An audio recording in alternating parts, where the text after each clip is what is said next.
Okay. Pre-planning. So good morning, Tabitha. Good morning. How's it going, Teresa? I'm great. I'm great. I definitely woke up this morning feeling like it was Friday.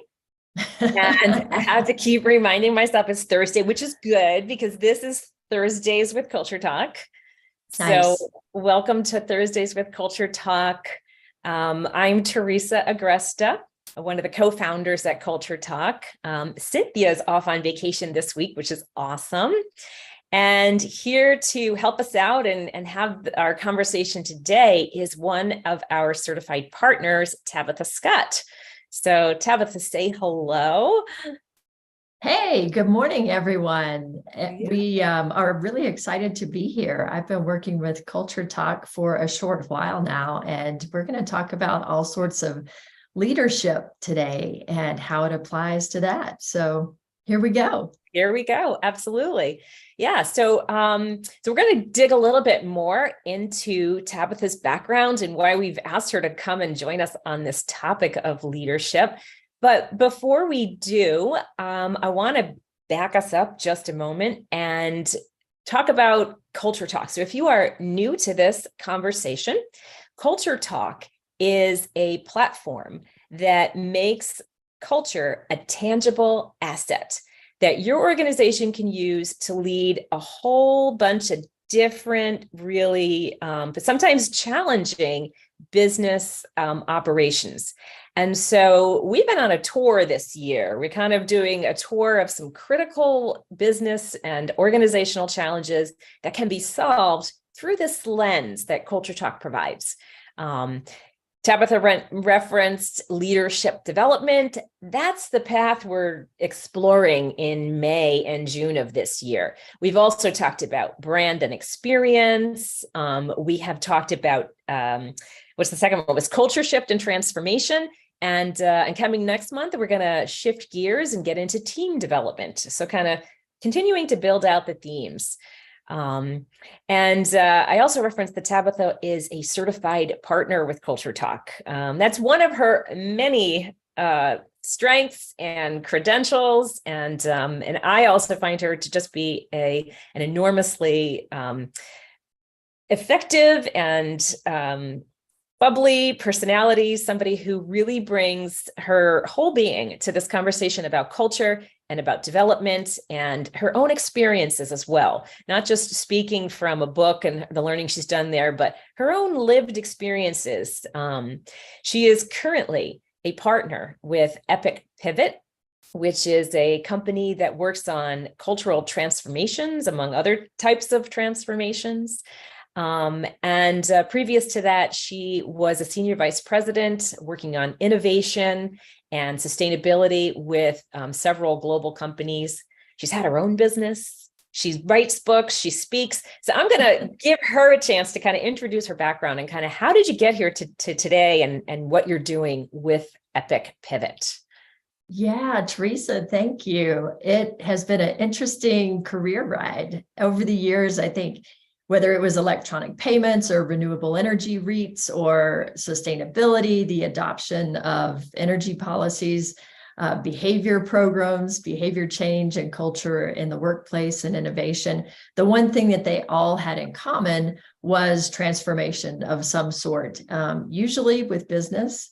That means creating a really innovative financial model, which gets people to adopt things more quickly. And so it's been a very interesting career with a lot of different aspects. And how I ended up at Epic Pivot is about 6 years ago, I reached this point of burnout, which I know a lot of people out there are feeling me right now because we had the highest rates of burnout after COVID than in US history. Yeah. So you just got there first, it sounds like. I was just being an overachiever. Yeah. Trying to beat everybody to the punch. And I took a break and reassessed what was really important to me. And I found these folks at Epic Pivot. Actually, they found me on LinkedIn and said, hey, you should come join us because we work for all types of organizations and the bread and butter of the organization is a anthropological and ethnography centered research group that I didn't even know what that meant before. We would do like surveys and, quantitative analysis, but that can tell you the who, what, where, when, and how, but it cannot tell you the why. And so I love this firm, and they really get to the truth. So I loved the vibe of what they do. And then they use those insights to help set companies' strategy, innovation, purposeful transformation, looking at their corporate culture, and how can we make this world a better place, which sounds a little cliche and cheesy, but it's straight up the truth. And so working with companies with the 100% authentic purpose of we will help you find your purpose, we'll help you find your customers' purpose and needs, and then we'll hold your hand through that process. So I absolutely love working with a team of really bright people like that. Yeah, that is awesome. It's so attractive, right? Mm-hmm. And I love the story of how our two companies came to be working together, because it makes perfect sense in light of what you just shared. So one of the partners at Epic Pivot, Michael Graber, and Cynthia, my partner here at Culture Talk, met as part of a program that they were both a part of, a 9-month program called the Inner MBA, which really deeply dives into this idea that we're going to talk to today around leading yourself first, stepping into leadership by examining not what's going around outside you, but what's going on inside of you. What's the journey that you've been on, the path, your deep sense of core beliefs, and how does that come out and through into what you need to accomplish out in the world? From a leader perspective. I'm sure the two of them could have a really great LinkedIn Live on just that program and what they learned. But kind of that's where we started with the connection between Cynthia and Michael. And there was this intrigue, like, wow, you guys do purposeful transformation. I love that, right? This right up our alley at Culture Talk, and getting clarity around what is your purpose. And isn't it interesting that, you have this balance of yin and yang with leaders, like looking at Michael's experience, he's on the Global Innovation Institute board, so he has this very rich background in the business sector, and yet took time as a very seasoned, executive I'm going to go do this Inner MBA program and really study myself and study my purpose and study how I can help companies emerge from these uncertain times and, shift their culture. And I think for both Cynthia and Michael, that speaks to the authenticity of their passion and where they're headed. Yeah, couldn't agree more. And definitely felt that sense when I first met Michael and had my first conversation with him, as well as like sort of kindred spirits in that regard. And I love what you shared about, no matter where you are, how far along you are, and how senior you are in your roles, that need for personal introspection and understanding where you're coming from and what the roots of that are always necessary. You can never, ever finish the work. There's always going to be more work on yourself, on myself. I will never run out of things to improve or work on or, dive into. Yeah. Right. And also I think that the belief that it's possible, the belief that will have impact, and that will bring forward really great things from the organization, which I think is critical to this, why invest in this? Yeah. Why should companies spend time investing in sending leaders to programs like the Inner MBA or to tackling some of the work we want to talk about here around Culture Talk? So that's where we met. And Michael said, hey, wouldn't it be great as a first step in getting to know one another? We've just created this new combined merged entity. Epic Pivot was pivoting. And that was last summer. And he invited Culture Talk to do a half-day leadership workshop and kind of try it out. Like, what would it feel like to bring our team through an experience where they got a chance to test the waters and try this Culture Talk for Individuals tool and kind of come through a leadership experience of their own. So that's where Tabitha and I met. because I ended up running that experience, and she was an integral part of the leadership team, really new, right, at that point to the team. Absolutely. Well, it was a Yeah. new team because we brought together a consulting firm in Knoxville that was a very seasoned group. And then we had a group in Memphis. And at the time I was in Nashville. So we all collaborated together under one umbrella. And it was a wonderful exercise to get to know each of us individually, learned about ourselves, but through the workshop that you led, we literally got to know our partners. It was one of the first meetings face to face that we had, and putting that new team together, it really gives you a different perspective when you can see someone sort of from the inside out, if you will, and hear the stories. And it really helped us to hear what their preferences are, to hear how they are wired, and to understand as we interact going forward how important that is. Yeah, absolutely. And I think you touched on something that is just a critical component to this, and that is their story. Mm-hmm. And how the framework and the Culture Talk framework, if you are new to this conversation, the Culture Talk framework is built on 12 archetype patterns.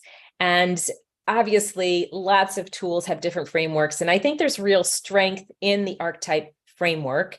And that's a differentiator that helps people to speak and access stories.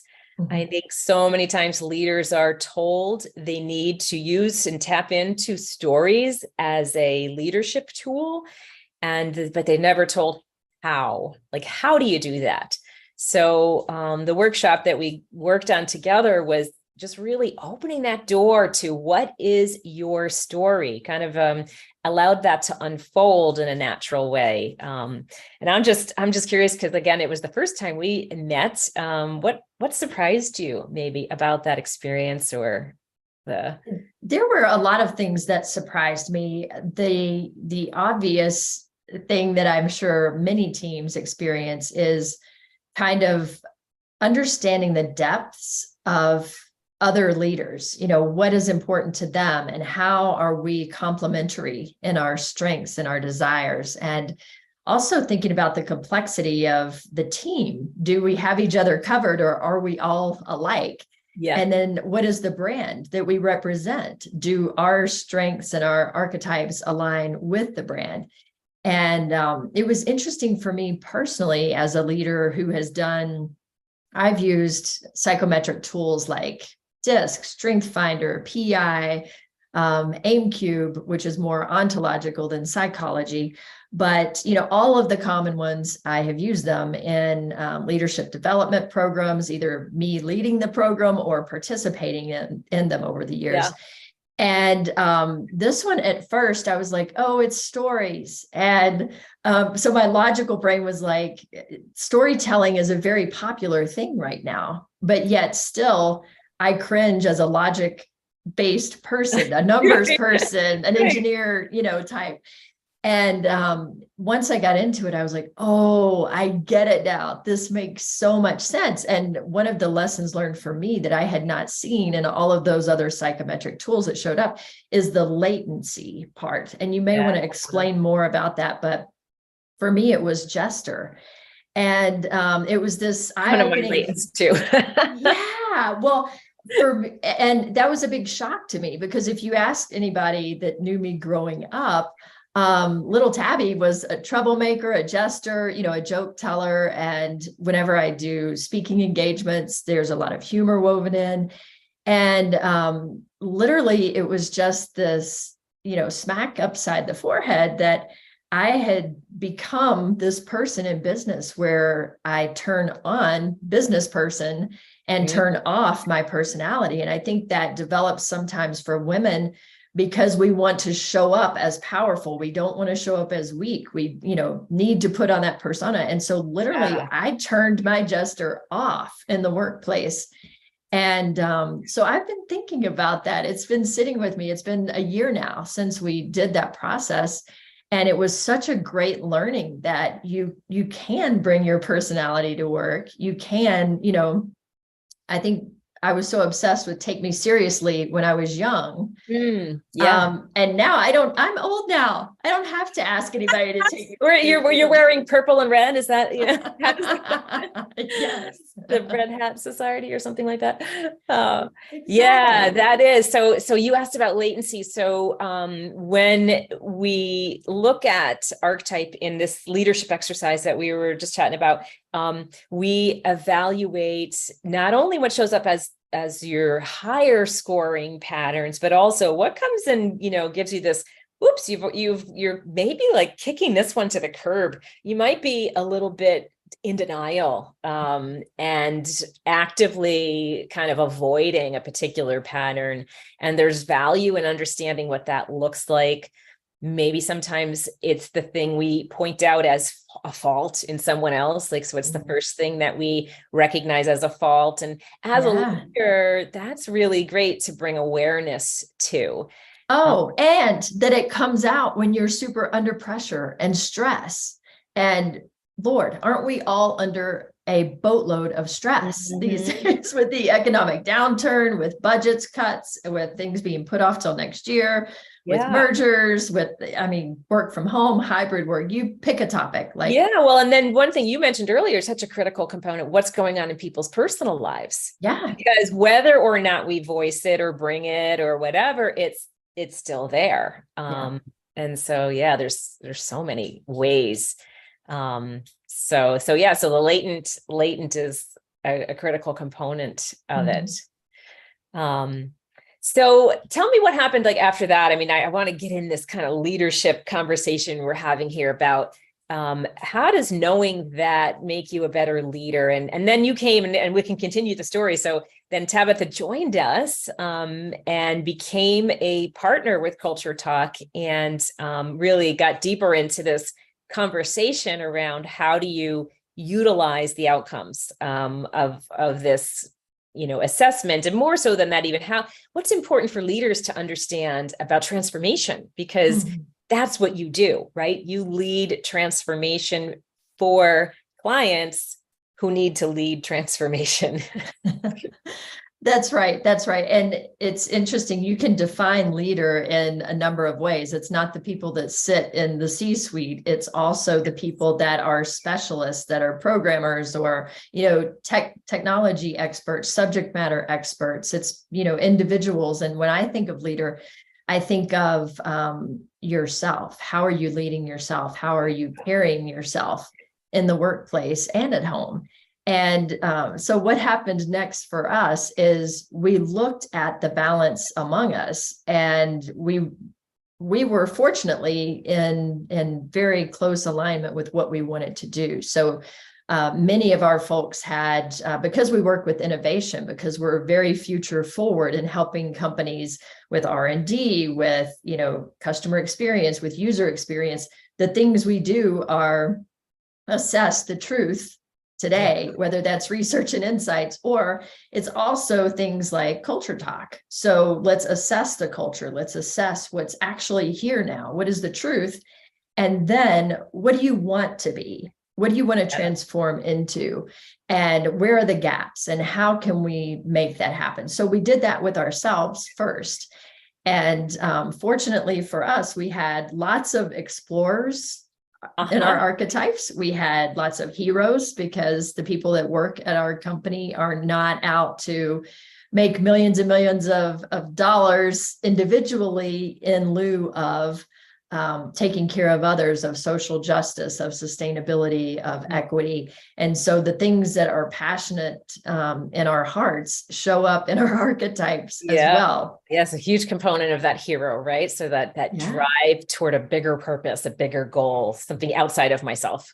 Yeah. And you look at, one of our partners, Jay, led R&D innovation for companies like Merck and Bayer, and looking at his, he is a revolutionary, as well as, some of the other archetypes that we share. And so you're able to look at a person's body of work and then see, how they show up in the world. It makes a lot of sense. And it also helps us with compliments. Like our president is a sage, very high sage.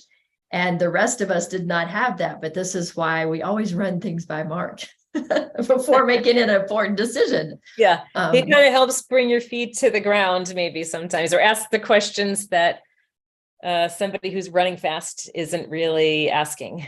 We need that. We need that. And our business development guru, he is a high jester archetype, and everybody loves being around him. Everybody feels at home being around him because he just has that natural way of getting people engaged and laughing. And so it was a great experience for us. Now, where we saw the opportunity as a business was, this is something that companies need. This is something that leader teams need. This is something, mid-level leadership teams need, and, everybody can use.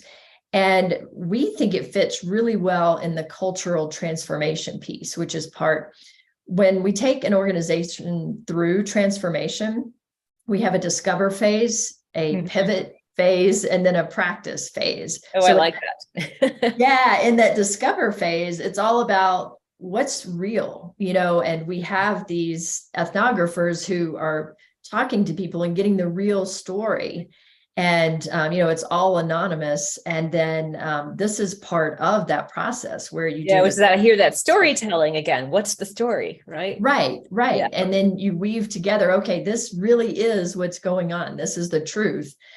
There's so much bias. There's acquiescence bias, which our chief anthropologist is probably cringing now. I probably said that wrong. But no, I think that's right.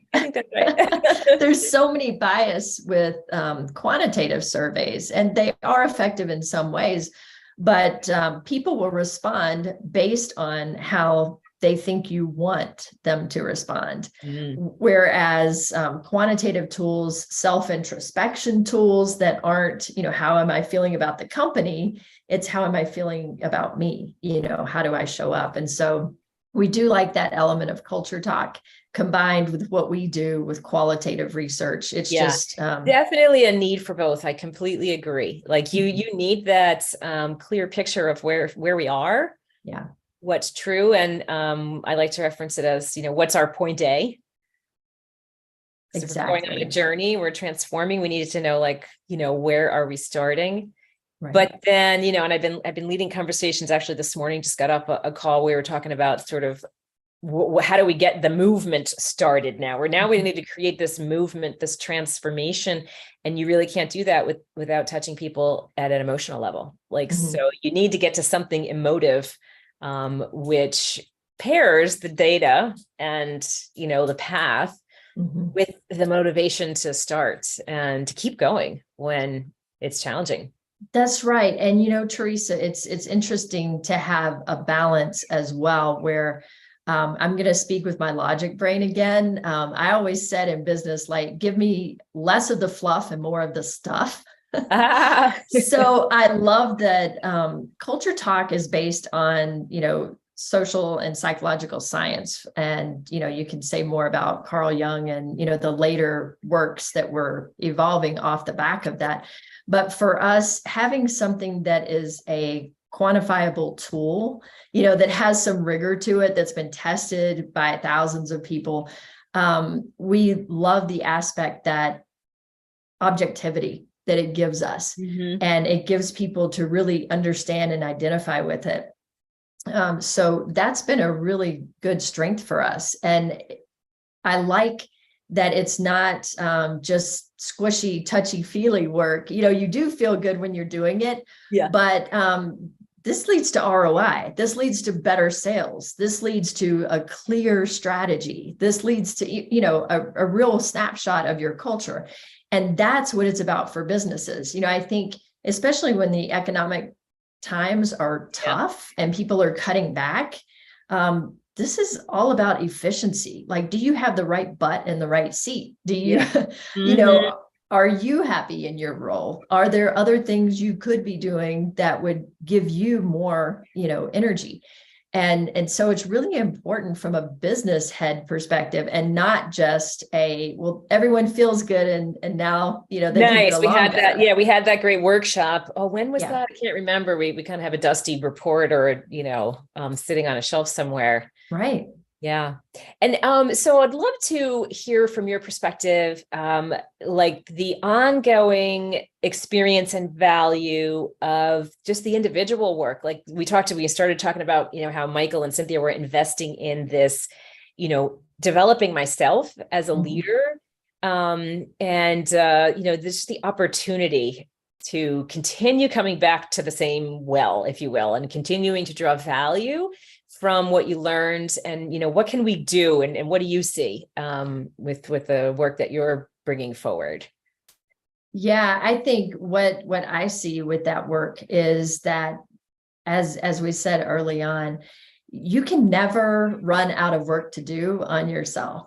And I shared the latency surprise for me whenever I took the culture talk survey the first time, which was gesture, recognizing I had kind of suppressed the fun loving person in lieu of like, take me seriously, take Yeah. me seriously. I can really set that aside now. Another surprise for me was, my primary type was hero, which makes sense. Looking at roles like sustainability, renewable energy, it's always been about what is my passion and Mhm. for the world. I feel Yeah, like big causes, big. yeah, Yeah. yeah. Yeah, and you do them in a big way. And I think that, if you spend even a few minutes looking at Tabitha's biography, or the book she's written, or the work that she's doing, I mean, she doesn't do things small.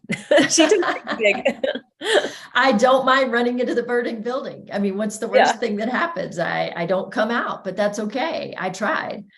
And I think understanding my and other tools, I'm at the very beginning of the growth curve, like an extreme living in the future kind of person. And so this culture talk kind of honed that down for me, that there's the hero part where I love serving, I love helping, I love supporting. And, like the Red Cross is an example of a hero organization because you just want to help. And then supporting that is explorer, which are the people that are willing to just go over the mountain and hope for the best. Jumping out of planes, diving, all of the activities that I love, motorcycles, startups, working in small boutique firms. And we just, I absolutely love exploring. But the other surprise was, along with explorer, was lover. And I was like, oh, that feels weird. I don't see myself as like Uh-huh. a lover type. And really understanding what that meant.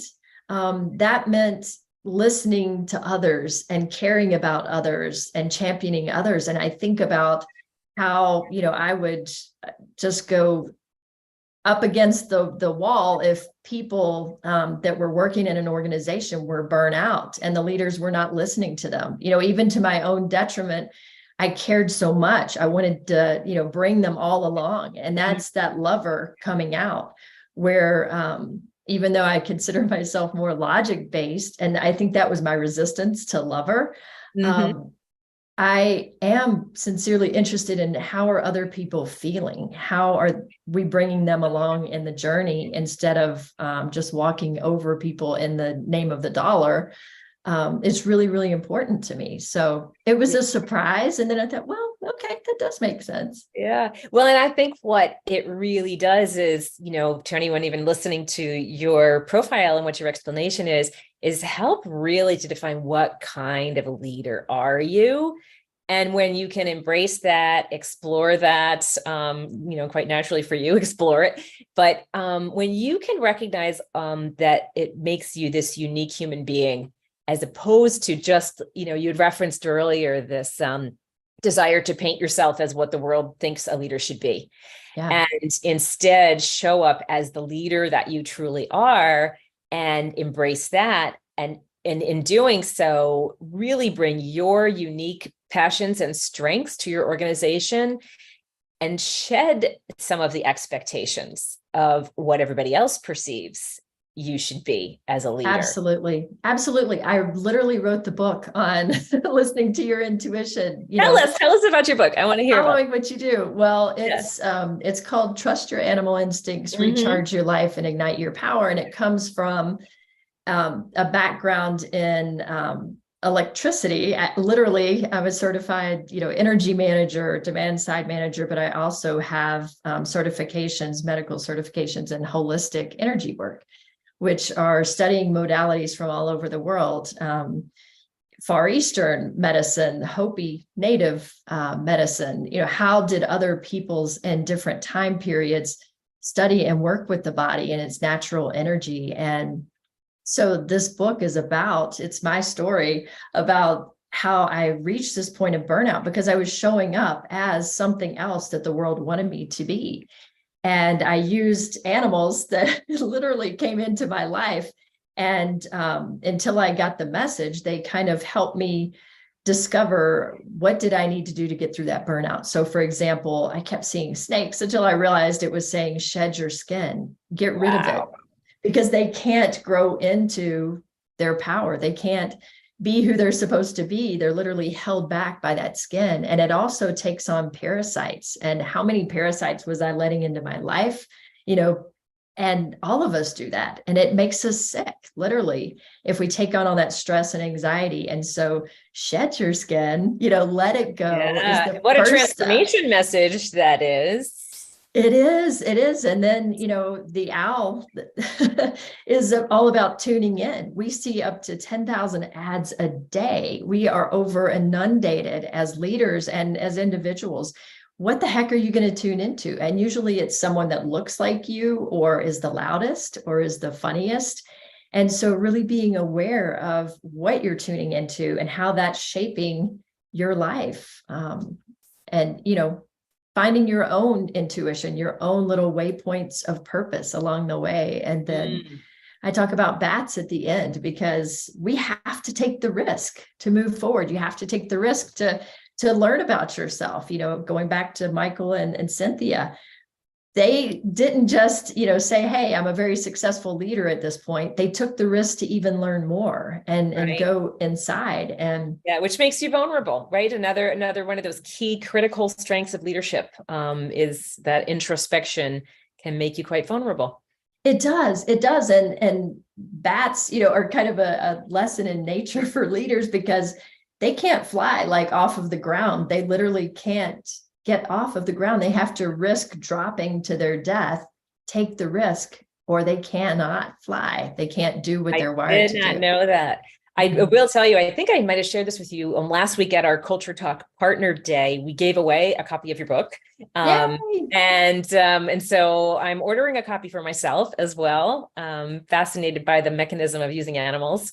I love being out. I'm also a lover, as it says on my profile here. Just absolutely fascinated by the messages that we get from wildlife. So me too. Dig in a little bit. Me too. My last few articles that I contributed to Forbes were about lessons from things like networks of fungi underground, which are far more sophisticated than our own AI network.